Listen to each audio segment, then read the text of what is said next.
ধান কিবা ধুনীয়াকে গোটেই 20 বিঘা মাটি খেতি কৰিলে, কিন্তু বানপানীয়ে গোটেই 20 বিঘা মাটিৰ ধানটো নষ্ট কৰিলে। এতিয়া তাৰ ফলটো লোকচানটো এই সেৱকজনে ভোগ কৰিবনে আপুনি মালিকে? কোনে কৰিব? মালিকে। কিয়? কাৰণ সেৱকজনে যদিও কৰ্ম কৰিছে, কাৰ কাৰণে কৰিছে? মালিকৰ কাৰণে। সেইকাৰণে যদি লাভ বা লোকচান যিয়ে হওক, মানে কৰ্মৰ ফলটোৱে তাক চুব নোৱাৰে। আৰু পিছৰ বছৰ যদি এগুণৰ ঠাইত যদি 4 গুণ ধানো পায়, তেতিয়া লাভ কিন্তু মালিকৰহে হ'ব, সেৱকজনৰ নহয়। তাৰ মানে কৰ্মটো কাৰ কাৰণে কৰিছে? মালিকৰ অৰ্থে কৰিছে। সেইকাৰণে আমিও যদি জীৱনত এটা অভ্যাস কৰোঁ, প্ৰত্যেকটো কৰ্ম যদি ভগৱানৰ চৰণত অৰ্পণ কৰিবলৈ শিকো, আপুনি পুৱা খোৱাৰ পৰা উঠিয়ে বিচনাত যদি 1 মিনিট সময় বহে, এনেও বিচনাৰ সাৰ পোৱাৰ লগে লগে জাপ মাৰি বিচনাৰ পৰা নামিব নালাগে। শাৰীৰিকভাৱে কেতিয়াবা বিপদত পৰিব। আপুনি দুটা বেলেগ অৱস্থাত থাকে, হয়তো গভীৰ নিদ্ৰা নহলে স্বপ্ন অৱস্থা। তাৰ পৰা আপুনি তৃতীয় মনৰ অৱস্থালৈ আহে, জাগ্ৰত অৱস্থালৈ। সাৰ পাই জাপ মাৰি বিচনাৰ পৰা আনিলে কেতিয়াবা ষ্ট্ৰক হ'ব পাৰে, কেতিয়াবা মূৰ ঘূৰাই পৰি যাব পাৰে, বিভিন্ন শাৰীৰিক আপোনালোকৰ পৰিচানি আহিব পাৰে।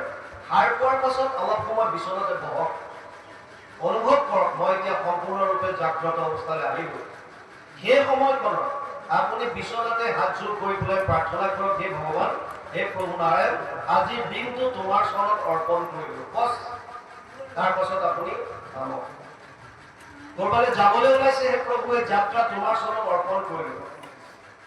কিবা খাবলৈ লৈছে, হে প্ৰভু এই অন্নমুঠি তোমাৰ চৰণত অৰ্পণ কৰিলো। ভগৱানে কৈছে অহম বৈশ্যানৰ ভূত্বা প্ৰাণিদম দেহমাশ্ৰিত প্ৰাণ অপান সমাযুক্ত পঞ্চামন্যম চতুৰ্বিধম, ৫৫ অধ্যায় ১৪ নম্বৰ শ্লোক গীতা। অৰ্জুনক কৈছে, হে অৰ্জুন, মই বৈশ্যানৰ হিচাপে, জঠৰগ্নি হিচাপে ইয়াত সকলোৰে উদৰত থাকো। আৰু যি 4 ধৰণৰ ভোজন মানুহে কৰে, চোবাই খায়, চুপি খায়, পি খায় বা চেলেকি খায়, এই 4 ধৰণৰ ভোজন মই ডাইজেষ্ট কৰাওঁ, হজম মই কৰাওঁ। সেইকাৰণে যিজনে এই কামখিনি কৰি আছে, তেওঁৰ চৰণত অন্নমুঠি অৰ্পণ কৰি আপুনি গ্ৰহণ কৰক। কিন্তু খালি চাই ল'ব যে অৰ্পণ কৰিব পৰা বিধৰ হয় নে নহয়, সেইটো আপোনালোকে চাই ল'ব। ভগৱানৰ চৰণত অৰ্পণ কৰিব পৰা বিধৰ হয় নে নহয় প্ৰসাদ জাতীয়, এই আপোনালোকে নিজে নিজে বুজি পাই চাই ল'ব। যিকোনো ৰাতি শোৱাৰ সময়ত ঘপককে বিচনাত উঠিয়ে দীঘল নিদি অলপ সময় বহক আৰু 1 মিনিট পুনৰ প্ৰাৰ্থনা কৰক, হে প্ৰভু ৰাতিটো তোমাৰ চৰণত অৰ্পণ কৰিছো। এই অভ্যাসটো কৰি চাওক, ভগৱানে নকৰক। যদি ৰাতি শুই থাকোতে কাৰোবাৰ প্ৰাণ যায়, কবিৰ দাসে কৈছে, কাল সিৰহানে হে খাৰা তো কিয় সোয় নিচি, তোৰ মূৰৰ কিতাপত মৃত্যু ৰৈ আছে আৰু তই নিশ্চিন্ত মনে ফুচফুচাই শুই আছ ভগৱানৰ নাম লোৱা। সেইকাৰণে ৰাতিপুৱা যে আপুনি সূৰ্য উদয় চাব পাৰিব, তাৰ কোনো গেৰাণ্টি কিন্তু নাই। মোৰ ডাঙৰজন ভিনদেউ কভিডৰ সময়ত, যেতিয়া মোৰ পোষ্টিং তেজপুৰত আছিল, ৰাতিপুৱা 6টামান বজাত বাইদেৱে মাতিছে, উঠা, আজি কি হ'ল, উঠা নাই সোনকালে। ভিতৰত বহুতে কিতাপ এখন আছে, খোলাকে এনেকৈ পেলাই থৈছে আৰু সাৰ পোৱা নাই। জীয়েক কৈছিলে, বিয়া দিয়া ছোৱালী সৰুজনী, তাইও মাতিলে 2বাৰমান, দেউতা উঠা, কি হ'ল, আজি ইমান দেৰিলৈকে শুই আছা? নাই, মাত বোল নাই। ভাবিছে কালি ৰাতি চাইডে দেৰিলৈকে পঢ়িলে, কিতাপখন দেখি ভাবিছে। 8টা-9টা বজালৈকে উঠা দেখি পেলাই বাইদেউ আহি আঠুৱাখন দাঙি যেতিয়া জোকাই দিছে, দেখিছে হাত চিধা টাইট হৈ গ'ল, এনেকৈ থাকিব। কেতিয়া প্ৰাণ গ'ল গম নাপায়। তাৰ মানে ৰাতি শুই থাকোতেও আমাৰ প্ৰাণবায়ু বা আমাৰ মৃত্যু হ'ব পাৰে, ইয়াত কোনো ধৰণৰ আচৰিত হ'বলগীয়া একো নাই। যদি আপুনি শোৱাৰ আগত ভগৱানৰ নাম উচ্চাৰণ কৰি শুৱে, এতিয়া লজিকটো বুজক, যদি আপুনি শোৱাৰ পাঠ মুহূৰ্তত ভগৱানৰ নাম লৈ যদি আপুনি শুলে, গীতাত এটা কথা ভগৱান কৃষ্ণই অৰ্জুনক কৈছে, অন্তকালে চ মামেবং স্মৰণমুক্ত কলেবৰম ইয় প্ৰয়াতি স মদভাবম ইয়াতি নাস্তিত্ৰ সংশয়। 8ম অধ্যায় 5 নম্বৰ শ্লোক গীতা। হে অৰ্জুন, শেষ মুহূৰ্তত যদি কোনোবাই মোৰ নাম লৈ শৰীৰ ত্যাগ কৰে, শেষ মুহূৰ্তত, মৃত্যুৰ প্ৰাক মুহূৰ্তত যদি ভগৱানৰ নাম লৈ পেলাই শৰীৰ ত্যাগ কোনোবাই যদি কৰিব পাৰে, সেইজনে মোক পাব, ইয়াত কোনো সংশয় নাই। এতিয়া আমি শুবলৈ যোৱাৰ সময়ত তাৰপিছত আপুনি যেতিয়া নিদ্ৰাৰ যাব কোলাত আপুনি কি আছে কি নাই একো গম নাপায়। যেতিয়া আপুনি জাগ্ৰত অৱস্থাত আছে শুবলৈ যোৱাৰ প্ৰাক মুহূৰ্তত ঈশ্বৰৰ নাম লগ কৰক। যদি ৰাতি কিবা এটা হৈ গ'ল তেতিয়াও এটলিষ্ট আপুনি জাগ্ৰত অৱস্থাত যিহেতু ভগৱানৰে নাম লৈ গৈছে, গতিকে ভগৱানে অৰ্জুনক কোৱা এইটো ফৰ্মুলাৰ মতে আপুনি পৰম গতি লাভ কৰিব লাগিব। সেইকাৰণে প্ৰত্যেকটো বস্তু ভগৱানৰ চৰণত অৰ্পণ কৰিলে প্ৰভু ভগৱানলৈ কৈছে মোত অৰ্পি কৰ্ম কৰে নজানয় আন ঘোৰৰূপ সংসাৰত মই কৰোঁ প্ৰাণ। মই সকলোকে তেতিয়া তাৰ পৰা উদ্ধাৰ কৰিম, যেনেকৈ বিপদত নাথাকক কিয়, কিন্তু মোক নামটোতো মোৰ ল'ব লাগিব। আপোনাৰ যদি ভগৱানৰ নাম ল'বলৈ সময় নাই, ভগৱানেনো আপোনাক প্ৰতি কৃপা কৰিবলৈ কিটো আছে, আপোনাৰ ওচৰলৈ আহিবলগীয়া কিটো আছে। সেইকাৰণে অন্তৰতে থাকিও তেওঁ বিদুৰ হৈ থাকে, কাষতে থাকিও বিদুৰ হৈ থাকে। কিয়? আমি ঈশ্বৰ বিমুখ হৈ আছো আৰু সেইকাৰণে জীৱনত বেছি দুখ কষ্ট ভোগ কৰিছো। যিদিনা ঈশ্বৰৰ সন্মুখ হ'বলৈ শিকিব, যিদিনা ঈশ্বৰৰ ওপৰত বিশ্বাস ৰাখিব যে মোৰ লগত সেইজন আছে যিজন সৰ্বজ্ঞ, যিজন সৰ্বশক্তিমান, যিজন অভয়দাতা, যিজনৰ ওচৰত আশ্ৰয় লোৱাৰ পাছত আৰু মোৰ কাৰো ভয় কৰিবলগীয়া নাই, এইজনক যেতিয়া আপুনি এবাৰ চিনি পাব তাৰ পাছত আপুনি আনন্দ কিহৰ চিন্তা আছে।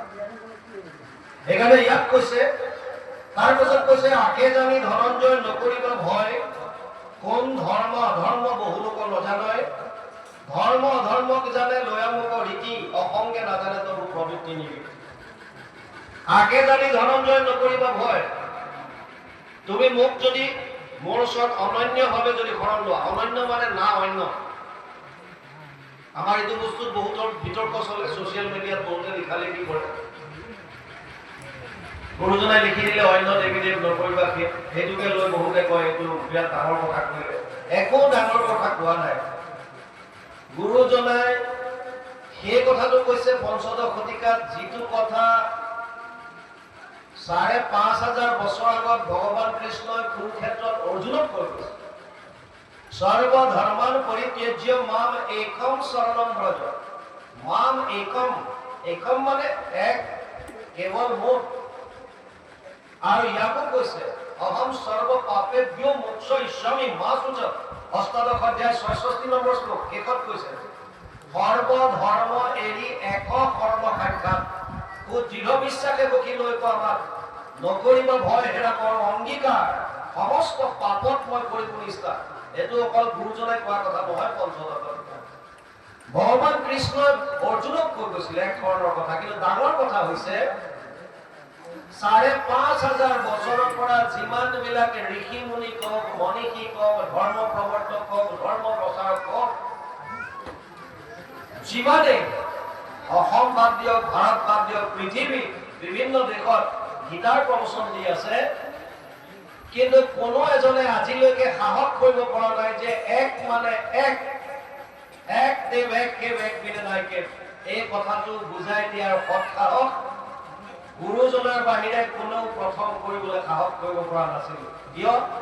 যদি কৈ দিয়ে যে সহজখন লিখি থৈছে মাম একম শৰণম ব্ৰজ, চব বাদ দি মোৰ ওচৰত আহ, তেতিয়া বহুতে ধৰ্মৰ নামত যে যিমান বিলাক বিজনেছ চলাই আছে, এই বিজনেছ বিলাক বন্ধ হৈ যাব। বিজনেছ বিলাক বন্ধ হৈ যাব।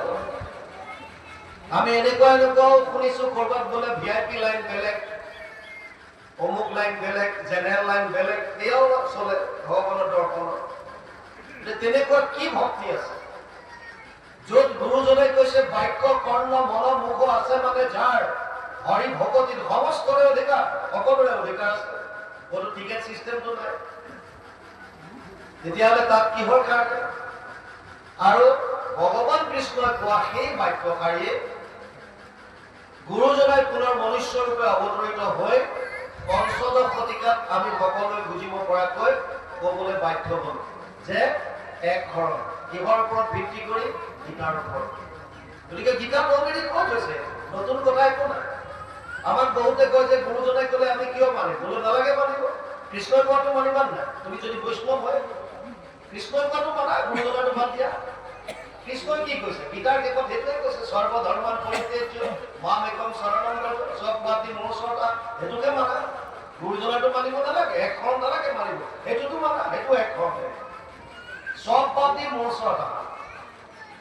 এতিয়া ইয়াত কৈছে আকে জানি ধনঞ্জয় নকৰিবা ভয়, কোন ধৰ্ম অধৰ্ম বহু লোকে নাজানে। বহুতে ধৰ্ম কি অধৰ্ম কি নাজানে আৰু বহুতে জানি পেলাই নামানে। কুৰুক্ষেত্ৰ যুদ্ধৰ প্ৰাক মুহূৰ্তত যেতিয়া শান্তি দূত হৈ ভগৱান কৃষ্ণ হস্তিনাপুৰলৈ গৈছিল আৰু দুৰ্যোধনক কৈছিল, দাদা দুৰ্যোধন, যদি তুমি ইচ্ছা কৰা তেতিয়াও যুদ্ধখন নোহোৱাকৈ ৰাখিব পাৰা। দুৰ্যোধনে ক'লে, সেই কেশৱ, তেতিয়া মই কি কৰিব লাগিব? ভগৱান কৃষ্ণই ক'লে যে আন একো কৰিব নালাগে দাদা, 5খন গাঁও দিয়া মাত্ৰ হৈ যাব। 5খন গাঁও দিয়া, মই পঞ্চপাণ্ডৱক তাতে সন্তুষ্টি কৰাই দিম। আৰু দুৰ্যোধনে কৈছে 5খন গাঁওটো দূৰৰ কথা, মই বেজীৰ আগত উঠা মাটিখনো বিনা যুদ্ধত নিদিম। তেতিয়া ভগৱান কৃষ্ণই দুৰ্যোধনক সুধিছিল, দাদা দুৰ্যোধন, তুমি ধৰ্ম কি জানানে নাই? আৰু দুৰ্যোধনে তেতিয়া কৈছে, জনমী ধৰ্ম নচমে প্ৰবৃত্তি, ধৰ্ম কি মই জানো, কিন্তু মোৰ মানিবলৈ ইচ্ছা নাই। ধৰ্ম কি মই জানো, জনাৰ পাছতো মোৰ মানিবলৈ ইচ্ছা নাই। ভগৱানে সুধিছিল, অধৰ্ম কি জানানে নাই?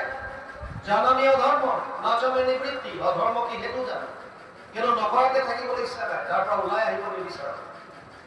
আৰু সুবিধা লৈছে, কেনাবি দেৱে না হৃদিষ্ঠিতম যথা নিয়োজয়সী তথা কৰমি। মহাপুৰুষ মাধৱদেৱে শ্লোকটোৰ বহু পানীৰ দৰে ভাষাত লিখি থৈ গ'ল। ধৰ্মক জানোহো মই তথাপি প্ৰবৃত্তি নাই, অধৰ্মত নিবৃত্তি নহয়, হৃদিষ্ঠিত হোৱা তুমি যেন বৰাবাহা স্বামী বিকিকেশ কৰি উঠে নহয়। বহুতে নজনাকে ধৰ্ম অধৰ্ম নজনাকে কৰে, ঠিক আছে, তেওঁলোকে জনা নাই, ভগতৰ সংগ অহা নাই, কিন্তু